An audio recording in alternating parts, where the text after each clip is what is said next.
The lavish golden chandelier glimmered softly, casting a warm glow over the grand living room of the Prescott estate. Everything in the mansion screamed wealth, from the marble floors imported from Italy to the intricate paintings of long-dead ancestors lining the walls. At the center of it all sat a gleaming, black Steinway grand piano, the crown jewel of Mrs. Eleanor Prescott's home. Eleanor Prescott, a woman in her early 50s with sharp features and a reputation for her cold demeanor, sat in a plush armchair, sipping her evening tea. She was the epitome of old money elegance, perfectly coiffed hair, pearls at her neck, and a scowl that could make even the boldest servants tremble. Across from her stood her husband, Henry Prescott, a kind-hearted millionaire who had built his fortune through real estate. Unlike his wife, Henry had a warm, generous spirit. He was known for his philanthropy, often donating to orphanages and shelters. That evening, Henry had invited the head of a local orphanage for dinner to discuss a fundraising event. As they talked, Eleanor sat quietly, clearly uninterested in anything involving those unfortunate children, as she often called them. "And there's one boy in particular," said Mrs. Parker, the orphanage director, leaning forward eagerly. "His name is Samuel. He's only 11, but he has an incredible gift for music. He can play the piano like a seasoned professional, all by ear." Henry's eyes lit up with genuine interest. "Remarkable. An 11-year-old with that kind of talent. I'd love to meet him." Eleanor rolled her eyes. "Oh, Henry, please. Children exaggerate their talents all the time. And even if he can play, what does it matter? A street orphan playing Mozart won't change the world." Mrs. Parker gave Eleanor a strained smile. "Well, he really is extraordinary. Sadly, he's had a very difficult life. His parents, well, they passed away in a terrible accident when he was 5. Since then, he's been in and out of foster homes. None have worked out because of," she hesitated. "Because of what?" Henry asked gently. Mrs. Parker sighed. "Because Samuel is different. He's quiet, withdrawn. And yes, he's black, which, sadly, still makes some families turn him away without a second thought. It breaks my heart." Eleanor's lips curled into a slight smirk. "So, you want us to take him in? Really, Henry? A traumatized child with baggage and a knack for banging on a piano? No, thank you. We are not a charity." Henry frowned deeply. "Eleanor, please. This isn't about charity. This is about giving a child a chance at a better life." Mrs. Parker's expression grew desperate. "If you could just meet him, you'd understand. He's truly special." Eleanor let out a dramatic sigh and stood. "Fine. Bring him here. Let's see this so-called prodigy for ourselves. If he plays this piano as brilliantly as you claim, perhaps we'll consider something." Her tone dripped with sarcasm, and it was clear to everyone that she didn't believe a word of it. The next afternoon, Samuel arrived at the mansion. He was a small, slender boy with dark skin and wide, intelligent eyes that seemed to hold 1,000 unspoken stories. His clothes were worn, his shoes scuffed, but he stood tall, clutching a small satchel tightly against his chest. As he stepped into the grand living room, his gaze immediately locked on the Steinway piano. His breath caught. It was the most beautiful instrument he had ever seen. Henry knelt down to greet him with a warm smile. "Hello, Samuel. Welcome to our home. I'm Henry, and this is my wife, Eleanor." Samuel gave a shy nod. "Thank you, sir." Eleanor didn't bother to kneel or even smile. She merely regarded him with a cool, assessing gaze. "So, you're the prodigy. Well, let's not waste time. Show us what you can do." Samuel glanced nervously at Mrs. Parker, who gave him an encouraging nod. With trembling hands, he approached the piano. At first, he just stared at the keys, his heart pounding in his chest. This was his chance, maybe his only chance, to find a real home. Eleanor crossed her arms impatiently. "Well, are you going to play or just stand there gawking?" Taking a deep breath, Samuel sat on the bench and let his fingers hover over the keys. Then, slowly, he began to play. The first notes were soft and tentative, like whispers in the air. But as he lost himself in the music, his fingers danced with breathtaking speed and precision. The melody swelled, filling the room with a haunting beauty that made everyone fall silent.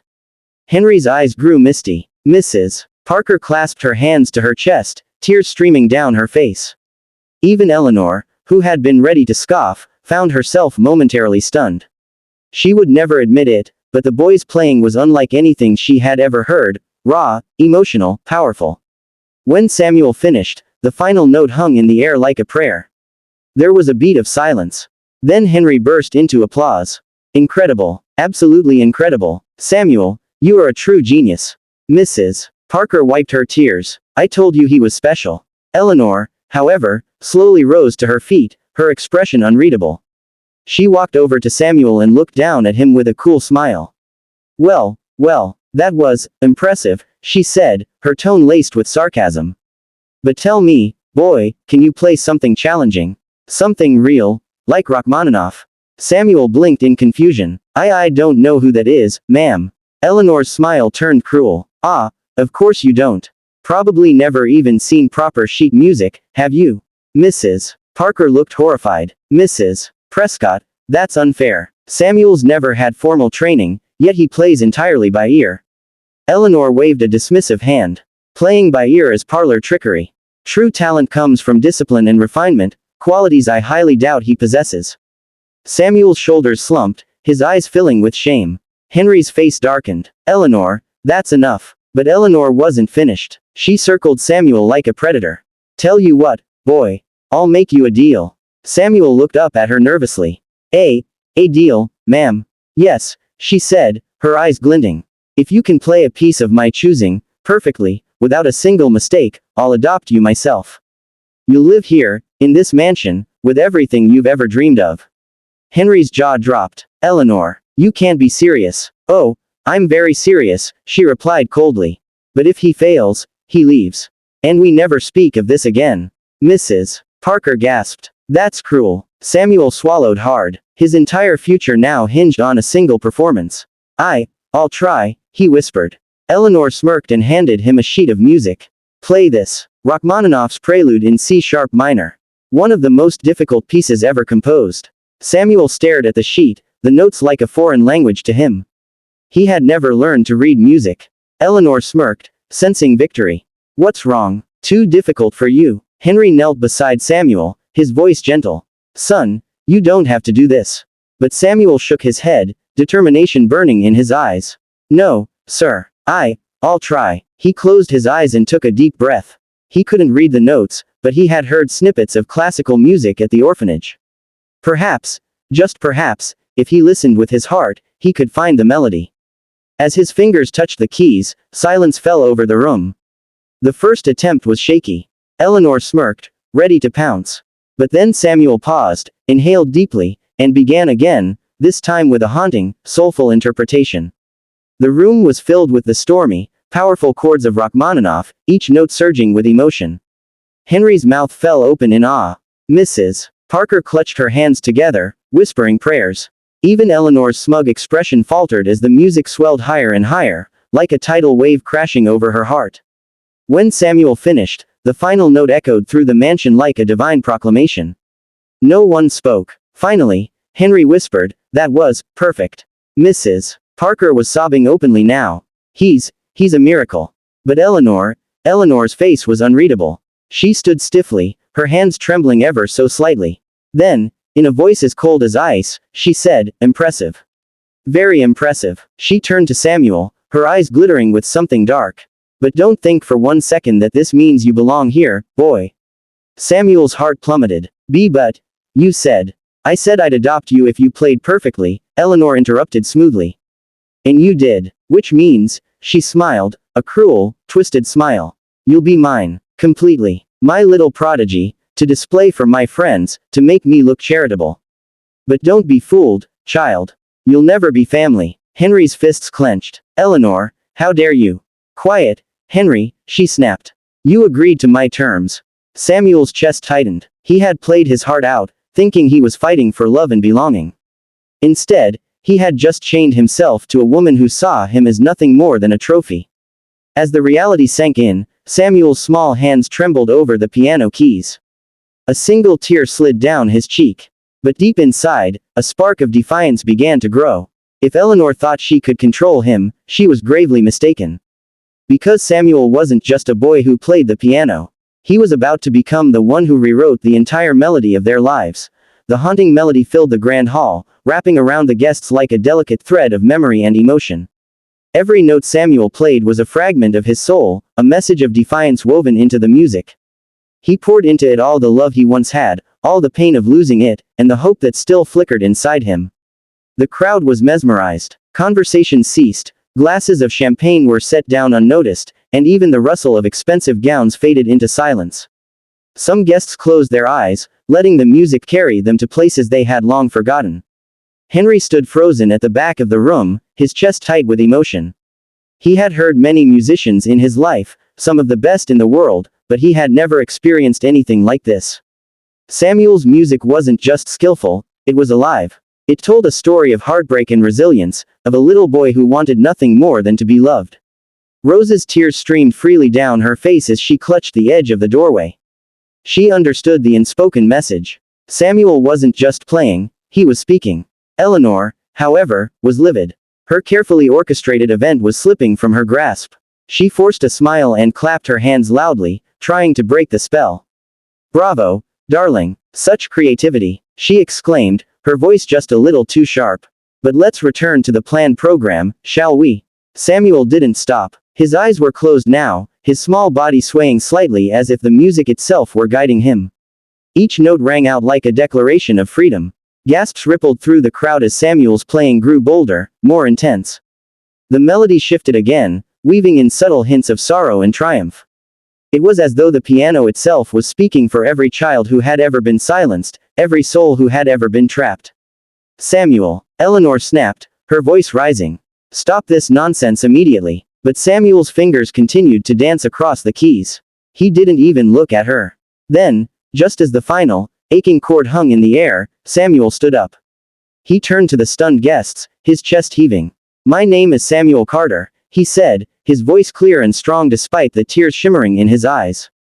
"I'm not Eleanor's son. She told me she would adopt me if I could play for her, but she never meant it. She just wanted to use me to make herself look good."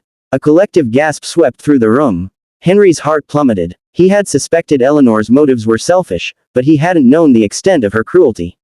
Eleanor's face turned crimson. "This is outrageous. Don't listen to him, he's just a child. He doesn't understand what he's saying." Samuel shook his head, his small fists clenched. "I understand perfectly. She doesn't love me. She never did. She only loves how people look at her when I play." His voice wavered, but his resolve did not. "I don't want to be her trophy. I just want a real family." The room erupted into murmurs. Some guests looked shocked, others outraged. A few stared at Eleanor with open disgust. Henry pushed through the crowd and knelt beside Samuel. "Son," he said gently, "you don't have to do this alone anymore. You have me." Samuel's tears spilled over as he looked into Henry's kind eyes. "But, you said Eleanor wouldn't let you." "Eleanor doesn't speak for me," Henry said firmly. He turned to face the room, his voice steady and commanding. "My wife has deceived all of us tonight. She presented Samuel as her charitable act, but it was nothing more than a performance to boost her image." Eleanor sputtered, her composure unraveling. "Henry, you can't." "Yes, I can," Henry interrupted, his tone like steel. "Because unlike you, Eleanor, I see Samuel for who he truly is, a remarkable boy with a gift beyond measure. And I will not stand by while you exploit him." The guests were silent, hanging on every word. Henry placed a hand on Samuel's shoulder. "From this day forward, you are my son, Samuel. I will adopt you legally, with or without Eleanor's consent." The crowd gasped again, this time with a ripple of admiration. Eleanor's eyes blazed with fury. "You can't do this. You'll ruin me." "No, Eleanor," Henry said calmly, "you've ruined yourself. Tonight, everyone here has seen your true nature." One by one, the guests began to turn away from Eleanor, whispering amongst themselves. The admiration she had craved so desperately was gone, replaced by disdain. Eleanor staggered backward, her perfect image crumbling before her eyes. This isn't how it was supposed to go," she muttered, her voice breaking. Rosa stepped forward, her chin held high. "It's exactly how it was supposed to go," she said quietly. "The truth always comes out." Eleanor shot her a venomous look, then spun on her heel and stormed out of the room. As the heavy doors slammed shut behind her, a strange silence filled the hall. Then, slowly, the guests began to applaud, not for Eleanor, but for Samuel. The sound washed over him like a warm embrace.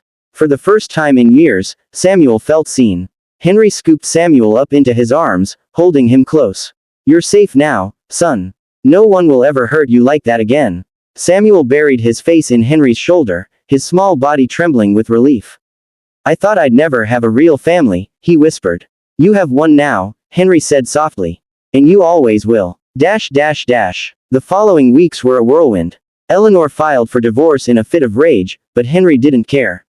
His priority was Samuel. Together, they navigated the legal process of adoption, supported by Rosa and several friends who had witnessed that unforgettable night.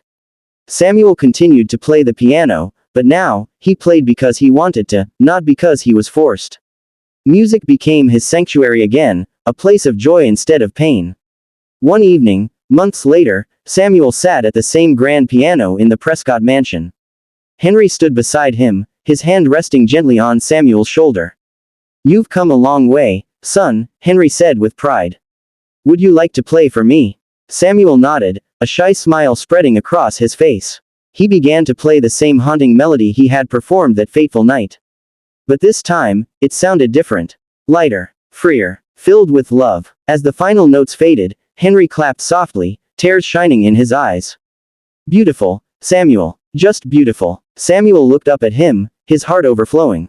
Thank you, Dad. Henry's breath caught at the word. He knelt beside Samuel, pulling him into a tight hug. You'll never have to fight for love again, he whispered. You are my son, in every way that matters. Rosa watched from the doorway, her own eyes misty with tears. She had seen Samuel's journey from the very beginning, and now she saw the ending he deserved. For Samuel, the piano was no longer a symbol of chains or control. It was his voice, his freedom, and the bridge that had led him to the family he'd always dreamed of. And as he played, the music filled the mansion with something it had never known before, genuine happiness, untainted by pride or greed. Samuel knew he would never forget the pain of his past. But he also knew that, like any good song, his story had reached a beautiful resolution. Because he had found his forever home, not through Eleanor's cruelty, but through his own courage, and a father's unconditional love.